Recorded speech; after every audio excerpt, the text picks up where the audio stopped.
What's up, guys? This is KnivesPlus.com. Welcome to another walk around. We're going to be taking a look at the new Benchmade Mini Loco. This is new for 2018 and a nice scaled down version of the larger Loco that they did. A lot of guys probably passed up on that one since it was a larger knife. They really scaled this one down, cut a couple ounces. This thing only weighs 4.5 ounces.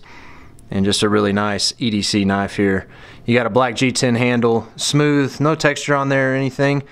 Lanyard hole, kind of a barrel lanyard tube. It is flared, and don't think that thing's going to go anywhere anytime soon. Nice thick steel liners as well.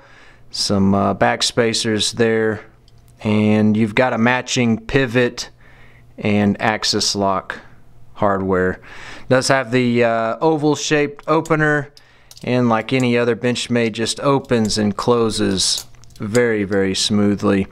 You got a 3.5 inch blade. It is a reverse Tanto blade, top swedge, small there, flat grind, S30V blade steel, so premium blade steel. Again, easy to sharpen that one since the blade geometry is going to be thinned out towards the edge. Be able to get a razor sharp edge on there. Axis lock pulls back, and just a really smooth open and close.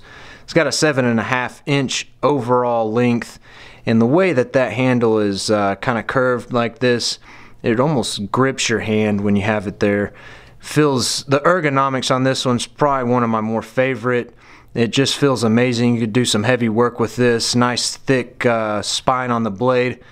Thick all the way out to the tip pretty much, so you don't have to worry about the tip breaking unless you're doing some major prying, which I don't recommend. You do have a deep carry pocket clip, which is reversible to the right or left hand side. It is tip up carry, and this is available at KnivesPlus.com, and I will drop a link down in the info section. Get on over to KnivesPlus.com to learn more.